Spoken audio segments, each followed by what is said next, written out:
ஜனனி ஜென்ம சௌக்கியானாம் வர்தனி குலசம்பதாம் பதவி பூர்வ புண்ணியானாம் லிக்யதே ஜென்ம பத்திரிகா ஆதித்யாயச்ச சோமாய மங்களாய புதாயச்ச குரு சுக்ர சனிபியஸ்ச ராகவே கேதவே நமஹா. இது நவக்கிரக ஸ்லோகம். இன்றைய தினம் நாம் தெரிந்து கொள்ளக்கூடியது நெக்ஸ்ட் ஜென் ஆஸ்ட்ரோ நேயர்கள் அனைவருக்கும் வணக்கம். Chennai astro visions doctor V Rajkumar Sivachariyar.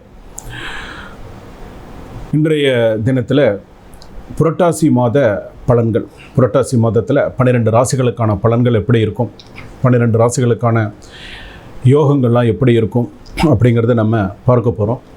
நிறையா பேர் சொல்லியிருந்தாங்க, இந்த மாத பலன்கள் அப்படிங்கிறது பார்த்திங்கன்னா சில பேருக்கு பார்த்திங்கன்னா அப்படியே நடக்கும், சில பேருக்கு பார்த்திங்கன்னா காலதாமதமாக சில விஷயங்கள் நடக்கும்.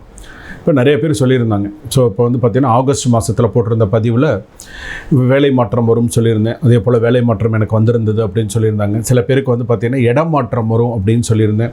இடம் மாற்றம் எனக்கு வந்திருந்தது சுவாமி அப்படின்னு சொல்லியிருந்தாங்க. சில பேருக்கு அந்த ராசி பலன்கள் அப்படிங்கிறது பார்த்திங்கன்னா இது பொதுவான ராசி பலன்கள் தான். இப்போ நான் மேஷ ராசிக்கு சொல்கிறேன் அப்படின்னு சொன்னால் இது பொதுவான ராசி பலன்கள். இந்த மாதத்துக்கு, இந்த புரட்டாசி மாதத்தில் இந்த மேஷ ராசிக்கு இப்படி தான் இருக்கும், அஸ்வினி பரணி கிருத்திகை நட்சத்திரம் 1ஆம் முறையில் இப்படி தான் இருக்கும் அப்படிங்கிறது கிரக அமைப்புப்படி நம்ம சொல்கிறோம். ஆனால் உங்களுடைய பிறந்த ஜாதகப்படி கிரகங்கள் எந்த இடத்துல இருக்கோ, என்ன தசாபுக்தி நடக்கிறதோ, தசாபுக்தியில் என்ன அந்தரம் நடக்கிறதோ அதுபடி தான் உங்களுக்கு பலன்கள் எல்லாமே உங்களுக்கு இருக்கும். சில பேருக்கு நான் சொல்லக்கூடிய பொது பலன்கள் அப்படியே சில பேருக்கு சில பேர் சொல்கிறாங்க, நீங்கள் சொல்கிற பலன்கள் அப்படியே குடும்பத்தில் அப்படியே நடக்கிற மாதிரியே இருக்குது அப்படின்னு சொல்லியிருக்காங்க.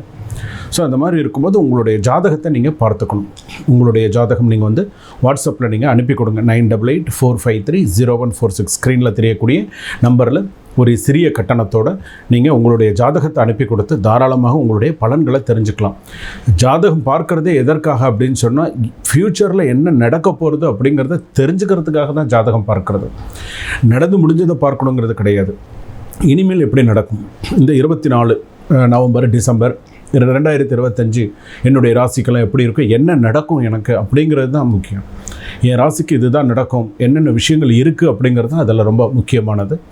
ஸோ உங்களுடைய ஜாதகத்தை நீங்கள் வாட்ஸ்அப்பில் அனுப்பி கொடுத்து நீங்கள் கேட்கலாம். புரட்டாசி மாதத்தில் வரக்கூடிய விசேஷங்கள் எல்லாம் நான் சொல்கிறேன். இந்த புரட்டாசி மாதத்தில் பார்த்திங்கன்னா ரொம்ப விசேஷமான மாதம் புரட்டாசி மாதம். இந்த புரட்டாசி மாதத்துடைய நிகழ்வுகள் அப்படின்னு எடுத்துக்கும்பொழுது, நவராத்திரி சுவாமிக்கு எப்படி சிவபெருமானுக்கு எப்படி சிவராத்திரியோ அதுபோல் அம்பாளுக்கு 9 ராத்திரி அப்படின்னு என்று சொல்லக்கூடிய நவராத்திரி அம்பாளுக்கு ரொம்ப விசேஷமானது. துர்கா, லக்ஷ்மி, சரஸ்வதி என்று சொல்லக்கூடிய அம்பாளுக்கு ரொம்ப மிகுந்தது. விஜயதசமி, ஆயுத பூஜைன்னு விசேஷமான ஒரு நாட்களாக அமைகிறது புரட்டாசி மாதத்தில். அதற்கு அடுத்ததாக பார்த்திங்கன்னா புரட்டாசி சனிக்கிழமை, எல்லா சனிக்கிழமை பெருமாளுக்கு உகந்த மாதமாக அமைகிறது. எல்லா சனிக்கிழமையும் எல்லாருமே சில பேர் விரதம் இருக்கிறவங்களாம் தீர்த்தம் வாங்கி சாப்பிடாமல், துளசி தீர்த்தம் சாப்பிடாமல் இருக்க மாட்டேன், அந்தளவுக்கு விசேஷமாக விரதம் இருக்கக்கூடியதாக இருக்கிறது. அதற்கு அடுத்ததாக பார்த்திங்கன்னா புரட்டாசி ஆரம்பத்திலும் சரி புரட்டாசி முடிவிலும் சரி பௌர்ணமி வருது. அதே போல் பார்த்திங்க அப்படின்னு சொன்னால் புரட்டாசி மாதத்தில் மிக முக்கியமானது பார்த்திங்கன்னா மகாலய அமாவாசை, முன்னோர்களுக்கு திதி கொடுக்கக்கூடியது. முன்னோர்கள்லாம் பூமிக்கு இறங்கி வரக்கூடிய ஒரு நாட்களாக இருக்கும். அவங்களுக்கெல்லாம் பார்த்திங்கன்னா இந்த மகாலய அமாவாசை அன்றைக்கி நம்ம அவங்களுக்கு திதி கொடுக்கறது அப்படிங்கிறது ரொம்ப விசேஷமானது. நீங்கள் எவ்வளோ பூஜைகள் செய்தாலுமே திதி கொடுக்கறது அப்படிங்கிறது மிக முக்கியமானது. அது மட்டும் தட்டவே கூடாது.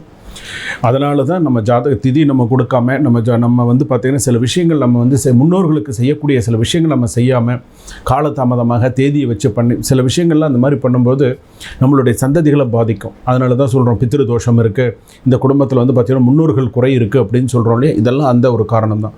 ஸோ இது பித்ருக்களுக்கான தினம், மகாலய அமாவாசை என்று சொல்லக்கூடியது. ஸோ அது ரொம்ப மிக சிறப்பான, எல்லாருமே என்ன பண்ணுவாங்க, அந்த மகாலய அமாவாசைக்கு எல்லாம் முன்னோர்களுக்கு நினைவு கூர்ந்து ஸோ அவங்களுக்கு படையெல்லாம் போட்டு பூஜைகள்லாம் நல்ல சிறப்பான முறையில் பண்ணுவாங்க. இப்பொழுது அடுத்ததாக வரக்கூடிய 12 ராசி பலன்களை நம்ம பார்க்க போகிறோம். மேஷ ராசி முதல் மீன ராசி வரையில் பலன்கள் எப்படி இருக்கும், என்னென்ன பண்ணணும் அப்படிங்கிறத இப்போ நம்ம தெரிஞ்சுக்க போகிறோம். மீன ராசி நேயர்களே வணக்கம்.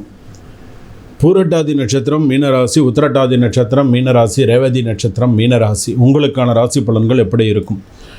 ரிஷபத்தில் குருவும், மிதுனத்தில் சந்திரனும் செவ்வாயும், கடகத்தில் புதனும், சிம்மத்தில் சூரியனும், கன்னியில் சுக்கிரனும் செவ்வாயும், கும்பத்தில் சனியும், மீனத்தில் ராகுவும் இருக்க மீனராசி நேயர்களே உங்களுக்கான பலன்கள், வாழ்வில் உயரத்திற்கு மெல்ல மெல்ல செல்லும் உங்களுக்கு இருந்த பாதிப்புக்கள்லாம் நீங்கி இனிமேல் நிறையா சக்ஸஸ் ஆகும்.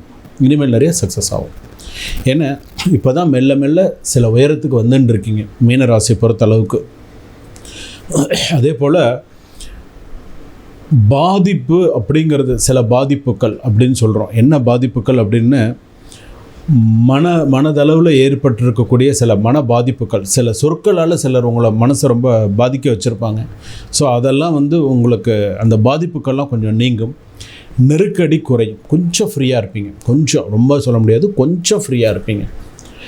அதே போல் வேலை மாற்றம், பண வரவு செலவு அப்படிங்கிறது பார்த்திங்கன்னா கவனம் தேவை. வேலையில் ஒரு மாற்றம் ஏற்படும். உத்திரட்டாதி நட்சத்திரத்தில் இருக்கிறவங்க ஒரு மாற்றம்ங்கிறது ஏற்படும். அதே போல் பார்த்திங்கன்னு சொன்னால் பண விஷயத்தில் கொஞ்சம் கவனமாக இருக்கணும். வரவு செலவு விஷயத்தில் கவனமாக இருக்கணும். எவ்வளோ வரவு பண்ணுறோம், எவ்வளவு செலவு பண்ணுறோம் அப்படிங்கிறத எழுதி வச்சு செலவு பண்ணுங்க.